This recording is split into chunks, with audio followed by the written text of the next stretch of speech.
কাব্যশ্রী শ্রীমদ্ভগবদ্গীতা टीका ও ব্যাখ্যা সহ সমস্বরী সমশ্লোকী উড়িয়া পদ্যানুবাদ সম্পন্ন।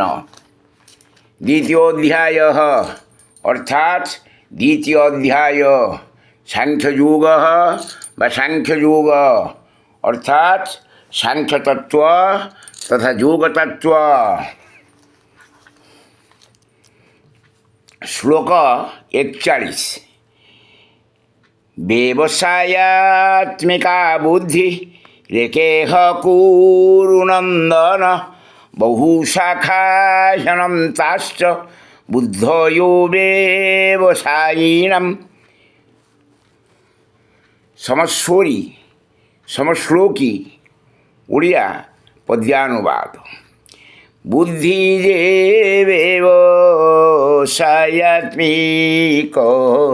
कुरुनन्दन येथे एक अव्यवसायिकर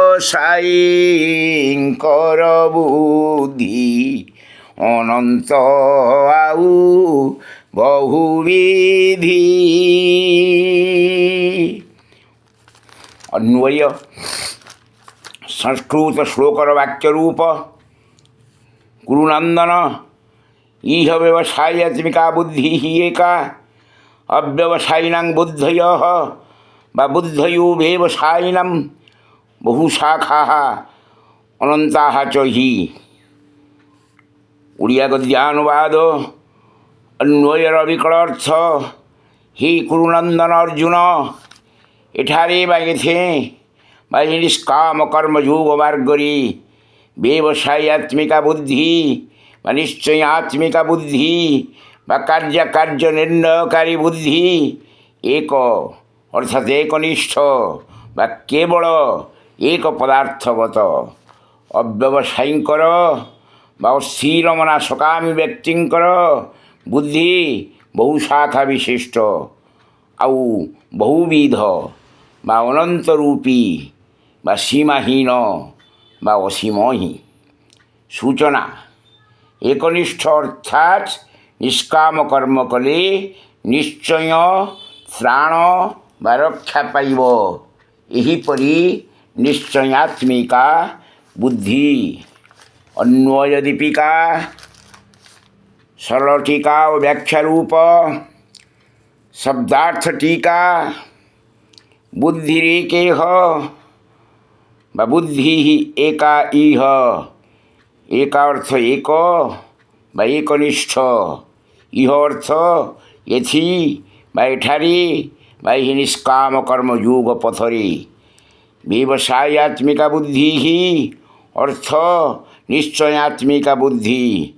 कुरुनंदन अर्थ हे कुरुवंशीय बा हे कुरुनंदन अर्जुन बहुशाखा बा बहुशाखा अर्थ बहुशाखा विशिष्ट हेनंताश्च बा हि अनंताः च हि अर्थ हि निश्चिंत अर्थरे बा जे पद्यरे अनंताः अर्थ अनंत बा असीम बा सीमाहीन च अर्थ ओ बा आउ बुद्धयो व्यवसायिनां बा बुद्धयः अव्यवसायिनां बा अव्यवसायिनां बुद्धयः अर्थ अव्यवसायींकर बुद्धि समूह बा अस्थिर चित्त सकामी लोकंकर बुद्धि सबू।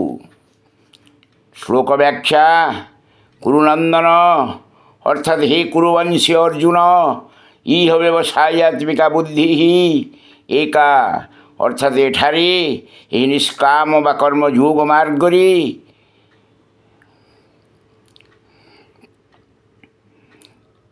यही निष्काम कर्मयोग मार्गरे व्यवसायात्मिका बुद्धि बा निश्चयात्मिका बुद्धि बा कार्य निर्णयकारी बुद्धि एक बा एकनिष्ठ बा केवल एक पदार्थगत अव्यवसायिनां बुद्धयः अर्थात अव्यवसायींकर बुद्धि समूह बहुशाखाः अनंताः च हि अर्थात बहुशाखा विशिष्ट बा बहुविध और अनंत बा असीम ही।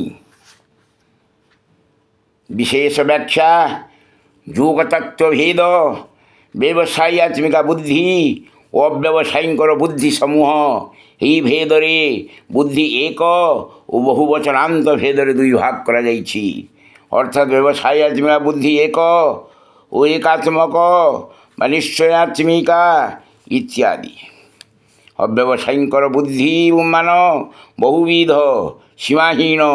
ପ୍ରଥମଟି ନିଷ୍କାମ କର୍ମଯୋଗକୁ ସୂଚାଉଥିବା ବେଳେ ଅନ୍ୟଟି ସକାମ କର୍ମ ମାର୍ଗକୁ ବା ବହୁବିଧତାକୁ ଦର୍ଶାଉଛି। ସଂସ୍କୃତରେ ବୁଦ୍ଧି ସାଧାରଣତଃ ବୋଧ ଶକ୍ତି ବା ଜ୍ଞାନକୁ ବୁଝାଏ।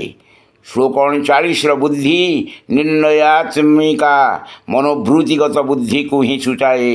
ଶ୍ରୀଧର ସ୍ୱାମୀ ବୁଦ୍ଧିକୁ ଏକନିଷ୍ଠ ବା ପରମେଶ୍ୱରଙ୍କୁ ଭକ୍ତି ତଥା ଉଦ୍ଧାରକାରୀ ବୋଲି ବୁଝାଏ, ଯାହା ଏକନିଷ୍ଠ ହିଁ ଅଟେ।